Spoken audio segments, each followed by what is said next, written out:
Stanley Kubrick's The Shining Room 237 and Stephen King's Room 217 represent pivotal moments. They are set up as very important that will kick off a series of events depicting the overall energy and danger of the hotel in a few minutes. But each plays their homage to the book a little differently. While one was more faithful to the source material, it's easy to guess which one was not. In this video, we're going to compare the differences and how each depicts the especially haunted room in a cursed hotel between Stanley Kubrick's The Shining and Stephen King's audio-visual presentation in the ABC miniseries. Here is where I say the alternative theories mentioned within may cause anxiety, rage, and disbelief. But that's why you're here, I hope. Kindly consider leaving a like, share, or subscribe if you enjoy this video. It just takes a click, easier than turning the key. What kind of ice cream do you like, Doc? Chocolate. Chocolate it shall be. Come on, son. I'm going to start with Stanley Kubrick's The Shining. I'm confident the most well-known and most watched adaptation of the two. Room 237 is introduced early, when Halloran has his private conversation with Danny over ice cream. Do you know how I knew your name was Doc? We're given some exposition about The Shining, visions of the past and of the future, but most of all, a demonstration of telepathy. We think about telepathy of speaking through our minds, but Danny goes one step further, discovering the room. He digs into Halloran's head and pulls this little piece of trivia out of him. Kubrick has us pay attention to Halloran's fear or denial of fear from merely hearing the room number. What is overlooked in the Overlook is the depth of Danny's power. Not so different from how Dick was able to figure out Danny's nickname of Doc. Danny reached in and pulled out a secret Halloran would rather not think about. The scene between the two ends on a serious tone, if not a threat, from Halloran to keep out of room 237. The importance of the room is firmly established. So stay out. You understand? Stay out. The next phase is curiosity. We must see Danny tempted. Danny kicks out the emergency brake on his trike and makes his way to the door into room 237, but he cannot pass. The door is, and chooses to remain, locked. The reasons for his approach, defying Halloran, is never explicitly made. Kubrick doesn't tell us why, here, Danny wants to peek inside. We can chalk it up to curiosity or temptation. We each bring our theories. To first-time viewers, there is nothing especially peculiar yet. The powers of telekinesis have not yet been established or even hinted at. Why would we expect anything else? However, ask yourself, if the Overlook spirits, if there are spirits, wanted Danny, why did they not let him in? What ultimately comes next is Danny's entrance into the room. Danny is lured by a tennis ball. It's bait. He's the fish. How room 237 is accessible is made known. The passkey is in its lock. The door opened ajar. Danny steps inside by what we infer is his point of view, helped by the camera height. We will never see what he experienced inside. How the key made it there is subject to discussion and debate. Was it out of the Shining manifesting within the Overlook? A form of telekinesis or even transmutation? Certainly objects can't appear and disappear, can they? Or was it put there by one of the family members? Because that alternative theory was discussed in a recent video. I'm going with my gut instinct as if I was a first-time viewer. The hotel is changing. Some objects are purposely misplaced, moved back, and changed colors. It continues happening throughout the Torrance's stay in the hotel. Maybe we just haven't counted. Kubrick skips the in real-time accounts of Danny's visit in the room. We can only piece together the clues we are given and decide what we want to believe. Danny is roughed up. Wendy blames Jack. Jack finds solace in Lloyd the bartender. Wendy runs in telling us what Danny told her. There's a crazy woman in one of the rooms. She tried to strangle Danny. Jack goes to investigate. There is a cutaway to Danny, perhaps as his alter ego Tony, putting thoughts in Halloran's mind. The music only helps enforce the mood that this room is quite different, quite dangerous. Now, I had not read the novel before I first watched The Shining. In some ways, it probably worked out best. I can still welcome a surprise not influenced by expectations from reading the book. What Kubrick gives us is an out-of-place or otherwise unorthodox point of view. We're looking through the eyes of Jack. His vision floats through the suite. We see Jack from a third-person perspective only after he steps into the bathroom. Do we see him through the lens of the camera or through the eyes of the shining spirit? The woman in the bathtub doesn't seem that dangerous at all. Oh, it's quite out of place, a surprise, very voyeuristic. But Jack doesn't mind intruding on her. The scene is surreal, spooky, and just plain weird. Is this scene about the Overlook and its sordid history of the room? Or was it about Jack's demented mind? What comes next is the pull of the rug underneath this teasing embrace of Jack and the young woman, replaced by the laughing old crone. It taunts him, while approaching him, like something out of a bad dream. Time itself is warped, as there is a non-linear cutaway of the old woman of the tub, rising from where she had come, like a vampire rising out of its coffin. Jack is in utter disbelief. He staggers out of the room, locking the door behind him and leaving behind the key. Jack would never mention this again, and he doesn't. He lies to Wendy and tells her he saw nothing. With another witness to contend with, Danny, Jack has to come up with his own theory, specifically that his own son was lying and hurt himself. Jack gives such a performance that one would think that he did have a split personality.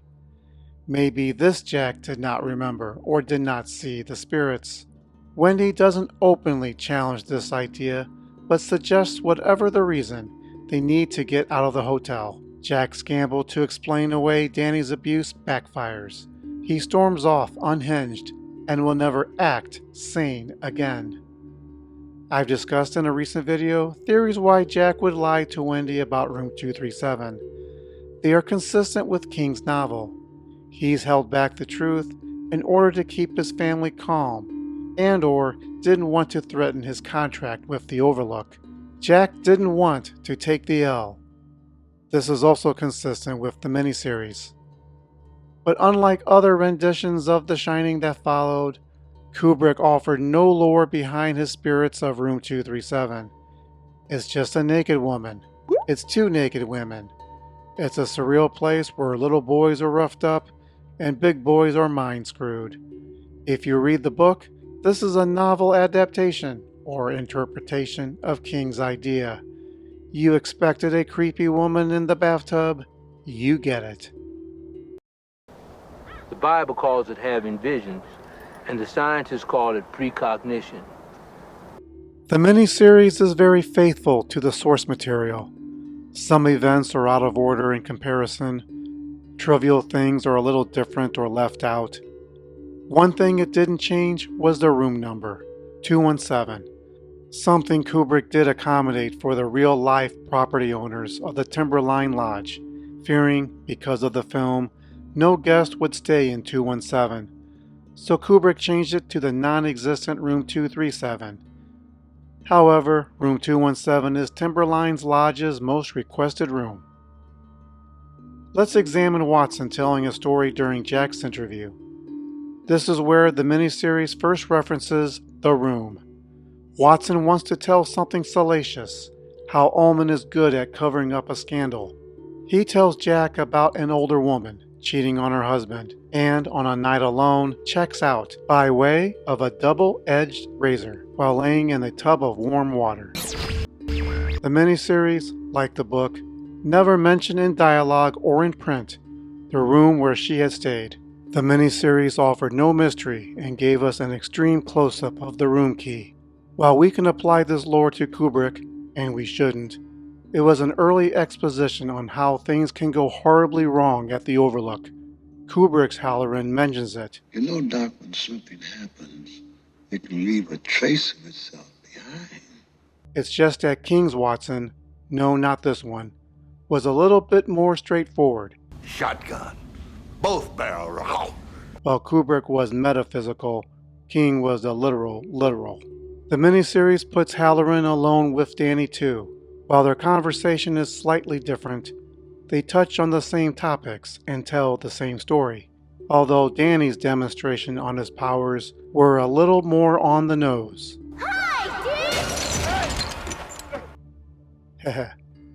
Halloran was more ambiguous and politely asks Danny not to go into any of the rooms. Danny figures it out anyway and easily reads 217 in Halloran's head.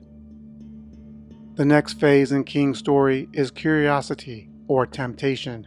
However, the miniseries has another angle, defiance. Danny hears the woman of the bathtub calling out to him. She speaks to Danny, likely telepathically. Danny sneaks off while his mother is asleep. She does this a lot. He goes directly to the room and is confronted by Tony, who conveniently makes an appearance at this time in this place. We learn why Danny wants inside. Even though he made a promise, cross his little heart, he's going to prove he's not afraid of the spirits that aren't supposed to exist to begin with. Okay, let's talk about how the miniseries tells us about the room. We see the room from Danny's perspective, but we get this novel shot from inside. Is the room empty? Is it a tomb waiting for someone to open the doors? I like to think this is the room where time stood still. Not only is it behind locked doors, but in another time and dimension. After letting us know there is something malevolent inside, Danny walks off. Compare this to Kubrick. Danny takes a few steps to the doorway of the room. He makes an attempt to open the door. He walks away. By this time in Kubrick's film, we're not sure what's inside. We don't know exactly what is motivating Danny's curiosity. Maybe the hotel needs to try harder. Nothing is answered. With the miniseries, we know Danny's motivation. He even had an argument with himself over it. We learn there are signals of a sentient, physical being inside. There are shadows, something looking back through the peephole, voices, and most of all, water running out from under the door. There is no mystery. This is not a place for Danny. Everyone knows better than him. While the miniseries is bluntly honest with us, it's at the cost of mystery and suspense. Back to Kubrick. The mystery of the room is dangled before us, then it moves on, building tension elsewhere. Not the miniseries. It immediately cuts to Danny entering the office to retrieve the key. Nothing is going to stop this little guy. Watching ever so closely, it may be that Danny was exploring the Overlook, happened to walk inside the office, took a liking to the radio, and happened to spot the master key. But if you're watching it casually, it does come across as Danny, who can see through walls, is up to defy Halloran, Ullman, and his old pop too, all to prove something. Again, we compare this with Kubrick. Danny plays on the carpet, is lured by an errant tennis ball. The key makes an unexplained appearance. Danny goes inside. In the miniseries, Danny returns with the key.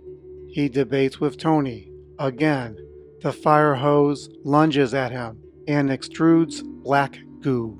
Danny wishes the goo away, to his satisfaction. That stupid hose. Until it leaps at him again, and Danny rushes off. You think this would be the end of this story thread, but no.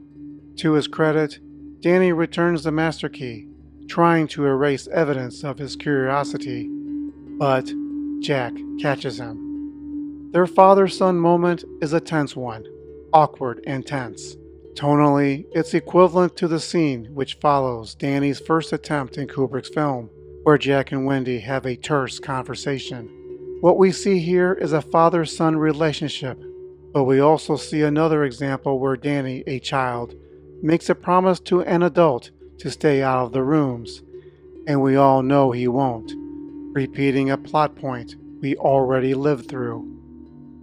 Then the moment comes where Danny puts himself and eventually the family in danger by tempting the Overlook spirits, while Jack is having his seance with his father and smashes the radio. Danny has the key and is compelled to step inside room 217. He strolls through the suite, hoping to convince himself he can dispel the spirits as illusions if he just counts them away. But he is greeted by the woman of the bathtub, and she knows Danny by name. Danny runs out, has a little cartoon trouble with the doorknob, and takes 2 steps into the hall where he should have had taken 3. Meanwhile, Jack has resurfaced out of his dry drunkenness, has no memory speaking with his dad, no memory of him destroying the radio, blames it on Danny, and doesn't question how the oversized croquet mallet appears, blames that on Danny too. Whereas with Kubrick, Jack's scream from his bad dream brought the 3 together. Still debated today what happened to Danny. We can take it at face value. He went in alone. The Shining was responsible for manifesting the key and the spirit inside. But we don't have to. We may want to hear from Jack's point of view. In the miniseries, it was Jack's temper bringing Danny to his mother, while Jack gets the blame. There is no suspense, mystery, or doubt. Jack is innocent of Danny's wounds. We saw what happened. Are we interested in Jack's perspective? We saw it. Jack forgot. Maybe we should too. There's a long talk within the family before Jack makes his bold decision to go to the room to investigate. However, when Jack takes his first step towards the general direction, Wendy physically impedes him. More words are exchanged before he labors towards his final destination. The croquet mallet mysteriously appears again. Jack grabs it and heads up to the 2nd floor. Back to Kubrick. Jack's entrance is made silently with a first-person point of view. The miniseries is overtly third-person, made from different angles and different heights, swapping between the mundane height POV and the overhead CCTV-like coverage. He's also more vocal and talks out loud what he's thinking. Jack does more investigating. He makes it to the tub, pulls the curtain, and sees it bone dry. He finds a tube of lipstick, making a subtle hint that doesn't work, that Danny did it to himself. Jack notices a wet footprint made into the carpet before he hears and sees the curtain pulled back. Is there something behind it? Jack is made a believer, leaves the croquet mallet behind, and gathers his senses out in the hall. The doorknob gently turns from the inside. Jack just doesn't want to believe. I don't see that. No. The miniseries does very dramatically show how stress is playing on Jack's mind, his addiction. He conveniently dismisses everything he sees. He returns to his family, lies to them or to himself that he saw nothing. But he does make Danny promise not to go into any of the rooms for his 3rd time. Wendy suggests, for the sake of Danny's health, to leave the hotel. Jack gets upset, defends his obligations to the Overlook before confronting his relationship with Wendy. With the miniseries, Danny is the one who screams and runs out in a tantrum. Quite a role reversal. I hate you both! I hate you both! You're stupid and I hate you both! Did you find anything? No, nothing at all. In making this video, I had to pay close attention to the sequence of events leading up to Danny's visit and Jack's follow-up. One thing I learned, if the miniseries was faithful to the novel and is pretty close, then Kubrick's vision wasn't too far from the miniseries, at least when it comes to the haunted room. Sure, Kubrick didn't show what Danny lived through, and Jack's experience was more dramatic. The narrative, the setup, the warnings, temptation, and aftermath are similar in both. I'm going to guess when it came to the miniseries portion, some of you grew tired hearing me repeat myself. How Danny walks up to the room and walks back, He walks up to the room and comes back. He makes the same promise 3 times and doesn't keep it. Maybe this was a microcosm of what was wrong with the 3-part series. The book is awesome, and there are differences between Kubrick and the miniseries, especially when it comes to the tone, ideas of isolation versus family bond, and how it ends. I'm just pointing out with the story elements and plot points, Kubrick is closer to King's storytelling than sometimes given credit for. But what do you think? Let me know in the comments below. Was Kubrick faithful to King when it comes to Room 237? Which one would you fear most? This is Mr. G of Synergy saying, when the head chef gives you advice inside his kitchen, you listen. So stay out. You understand? Stay out. Check out other videos on the channel. Thanks for watching.